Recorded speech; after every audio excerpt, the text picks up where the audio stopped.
Hello students, तो हम अपने क्लास को आगे बढ़ाते हैं। कल मैंने आपको एक प्योर सब्सटेंस का इंट्रोडक्शन दे दिया था, उसमें मैंने आपको बता दिया था कि प्योर सब्सटेंसेस क्या होते हैं। अब आज जो हम पढ़ने वाले हैं वो प्योर सब्सटेंसेस के क्या टाइप्स हैं, ठीक है। एक बार मैं टाइप्स को रीडिफाइन कर देता हूं। कल भी मैंने आपको टाइप बता दिए थे, एलिमेंट क्या होते हैं, कंपाउंड क्या होते हैं। उसके बाद हम इस चैप्टर को आज यहीं पे एंड करेंगे। कंपाउंड और मिक्सचर में थोड़े डिफरेंसेस पढ़ने वाले हैं, लास्ट टॉपिक वही है। और इस चैप्टर में सबसे इंपॉर्टेंट भी अगर टॉपिक देखा जाए तो कंपाउंड और मिक्सचर में डिफरेंसेस है, ठीक है। प्योर सब्सटेंस मैंने आपको बताया था कि कोई भी अगर ऐसा सब्सटेंस है जो कि एक ही प्रकार के पदार्थ से मिलकर बना हुआ है तो उसको हम क्या बोलेंगे, शुद्ध पदार्थ, ठीक है। एक ही टाइप के पदार्थ से अगर कुछ मिलकर बना हुआ है तो उसे हम बोलेंगे शुद्ध पदार्थ। प्योर सब्सटेंस हम उस सब्सटेंस को बोलेंगे जो कि एक ही टाइप के मैटर से मिलकर बना हुआ है, ठीक है। अब वो क्या हो सकते हैं, तो वो हो सकते हैं एलिमेंट्स जिन्हें हम बोलेंगे तत्व,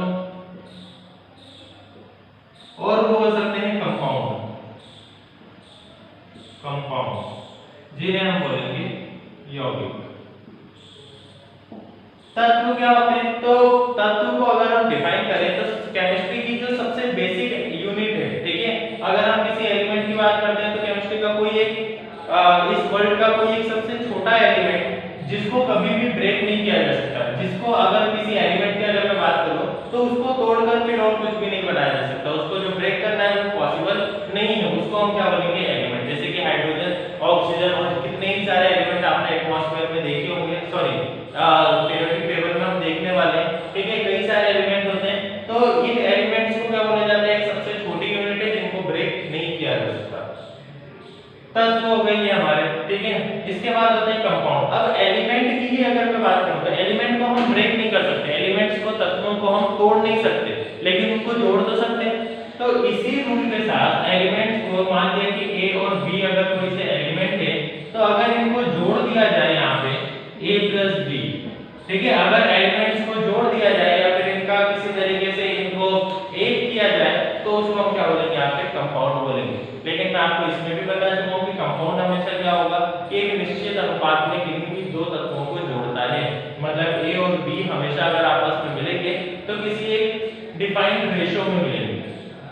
कार्बन डाइऑक्साइड की अगर बात करें तो यहाँ पे कार्बन कितना होना चाहिए, 1 और ऑक्सीजन 2। H2O की बात करें तो यहाँ पे हाइड्रोजन 2 होने चाहिए और ऑक्सीजन 1। तो ये क्या है, रेशो पहले से डिफाइंड है। अगर ये रेशो नहीं होगा, ऑक्सीजन 2 और कार्बन 1 नहीं होगा तो कभी भी CO2 बनना पॉसिबल नहीं है।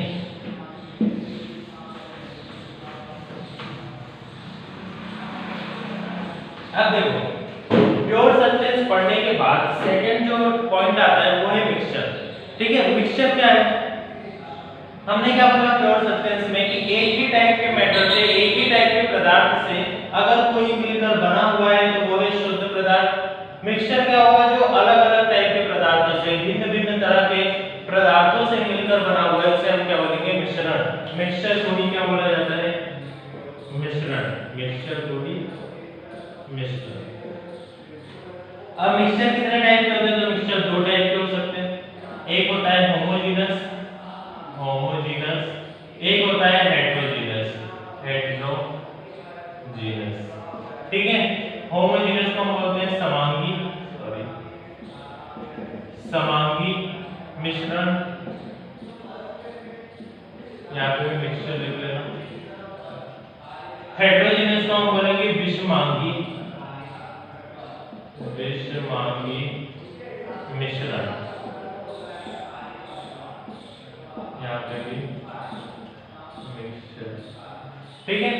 अब होमोजेनस क्या है, हेटेरोजेनस क्या है, तो अगर कोई भी मैटर एक दूसरे में समरूप से विभाजित है तो उसको हम समांगी मिश्रण बोलेंगे, और विषम रूप से विभाजित है तो उसे हम क्या बोलेंगे, विषमांगी। मतलब अगर सेम टाइप के मैटर आपस में मिले हुए हैं तो हम उसको होमोजेनस बोलेंगे, और अलग-अलग टाइप के मैटर्स आपस में मिले हुए हैं तो उसको हम क्या बोलेंगे, हेटेरोजेनस बोलेंगे या फिर विषमांगी मिश्रण बोलेंगे। अब ऐसा कैसे होता है, देखो होमोजेनस मिक्सचर में क्या होता है कि जब एक कंपोनेंट या फिर एक मैटर दूसरे मैटर से मिलता है तो हम उनमें दोनों के जो रूप होते हैं वो सेम ही होते हैं। जैसे कि अगर मैं बात करूं दोनों का मिश्रण जो होगा वो सेम होगा, कैसे, तो अगर मैं पानी में शक्कर को मिला देता हूं तो वो क्या है, होमोजेनस मिक्सचर है। क्यों, क्योंकि मैं आसानी से किसी सिंपल मेथड से इन दोनों दोनों को अलग नहीं कर सकता हूं। मैं ऐसा नहीं कर सकता कि शक्कर को मैं हाथ से अलग कर दूं और पानी को अलग कर दूं, इसलिए इसको क्या बोला गया है, होमोजेनियस मिक्सचर। क्यों?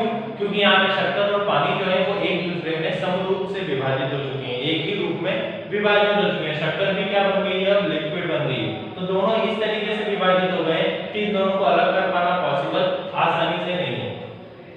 हेटेरोजेनियस मिक्सचर की अगर हम बात करेंगे, विषमांगी मिश्रण की बात करेंगे, तो कोई दो ऐसे कंपोनेंट हैं जिनको मिलाया तो गया है लेकिन उन्हें विभाजित करना बहुत आसान है, ठीक है। जैसे कि मैं क्या करता हूं कि सॉल्ट प्लस शुगर,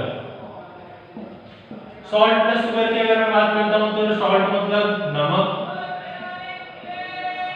प्लस शक्कर। नमक और शक्कर को अगर मैं मिला देता हूं तो इसका मतलब है कि दोनों को मैंने मिला दी, लेकिन अगर मैं उन दोनों को अलग करना चाहूं तो मैं अलग आसानी से कर सकता हूं। नमक को अलग कर सकता हूं, शक्कर को अलग कर सकता हूं, और उन दोनों में मैं देख भी पाऊंगा कि कहां नमक है और कहां शक्कर है। लेकिन होमोजेनियस मिक्सचर में ये पॉसिबल नहीं होता कि आप उसमें देख पाओ कि कहां पानी है और कहां पर नमक है, वो एक दूसरे में समरूप से विभाजित हो जाते हैं। तो होमोजेनियस मिक्सचर और हेटेरोजेनियस मिक्सचर में समझ में आ गया होगा। होमोजेनियस मिक्सचर एक ऐसा मिक्सचर होता है जो कि यूनिफॉर्म हो, ठीक है, समरूप हो। हेटेरोजेनियस मिक्सचर विषमांगी मिश्रण जो है वो ऐसा मिश्रण होता है जो कि नॉन यूनिफॉर्म हो, ठीक है, विषम रूप हो। ये हो गए मिक्सचर के टाइप। अब एक चीज कॉमन आपको लगी होगी कि हम जब कंपाउंड पढ़ रहे थे तब भी हमने बोला कि दो एलिमेंट्स को आपस में मिला देते हैं तो कंपाउंड बनता है। मिश्रण पढ़ रहे हैं तो भी हमने बोला कि दो कंपोनेंट्स को आपस में मिला देते हैं तो क्या बनता है, मिश्रण बनता है। लेकिन इन दोनों में काफी ज्यादा अंतर है, ठीक है। अगर हम कंपाउंड की और मिक्सचर की बात करते हैं तो आप बुक में देखना, बुक के कौन से नंबर पेज पे मैं आपको बता देता हूं। बुक के 26 नंबर पेज पे आपको एक पूरा सा डिफरेंस दिया हुआ है, टेबल बनी हुई है, उसको मैं पढ़ के आपको समझा देता हूं, हिंदी में इंग्लिश में दोनों में आप समझ लेना। देखो मिक्सचर जो होता है, मिक्सचर में उसने बोला है एलिमेंट्स और compounds just mix together to form a mixture and no new compound is form. मतलब कि अगर मैं मिक्सचर की बात करूंगा तो मिक्सचर में मैंने आपको क्या बताया था कि सॉल्ट प्लस शुगर, ठीक है, नमक और शक्कर को मैंने मिला दिए, इसको मैंने क्या बोला, मिक्सचर बोला। तो लेकिन मैंने इन दोनों को मिला जरूर दिए, लेकिन इससे कुछ नया बना है क्या, नहीं, वही शक्कर की शक्कर है और शुगर की शुगर है। तो इसलिए कभी भी हम अगर मिक्सचर की बात करते हैं तो वहां पे कोई नया कंपाउंड फॉर्म नहीं होता।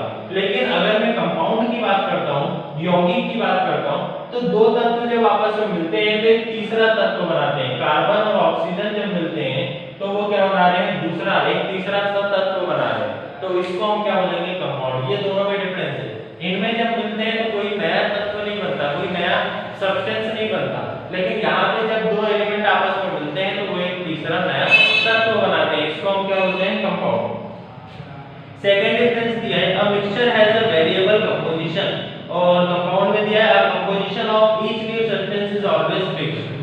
मिक्सचर का क्या हो सकता है, वेरिएबल कंपोजिशन हो सकता है। मतलब यहाँ वेरिएबल कंपोजिशन का मतलब क्या है कि इनका जो कंपोजिशन है वो कुछ भी हो सकता है। शक्कर ज्यादा हो सकती है, नमक कम हो सकता है, नमक ज्यादा हो सकती है, शक्कर कम हो सकता है, हम कुछ भी कर सकते हैं, ठीक है यहाँ पे। लेकिन यहाँ पे मैं ऐसा नहीं कर सकता, मुझे ऑक्सीजन को दो और कार्बन को एक रखना ही पड़ेगा। जैसा कि मैं आपको बता चुका हूँ, एक इनका क्या होता है, निश्चित अनुपात होता है, फिक्स्ड रेशियो होता है, जिसको हम मिलाएंगे तभी ये तीसरा प्रोडक्ट, तीसरा उत्पाद हमें मिलेगा, नहीं तो इसमें नहीं मिलने वाला।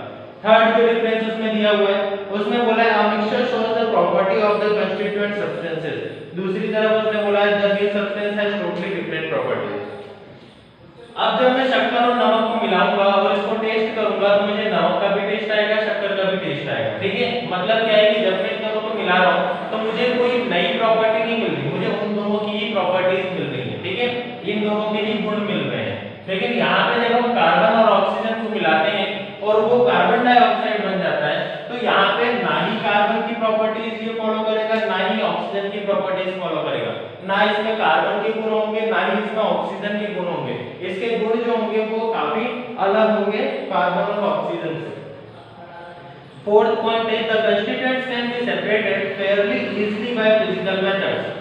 और यहाँ पे अगर हम बात करें तो constituents can be separated only by chemical और इलेक्ट्रोकेमिकल रिएक्शन। इसका मतलब क्या है, मैं आपको पहले भी बता चुका हूं, सॉल्ट और शुगर को अगर मैं अलग करना चाहूं तो मैं हाथ से भी अलग कर सकता हूं, हाथ से सॉल्ट को अलग और शुगर को अलग कर सकता हूं।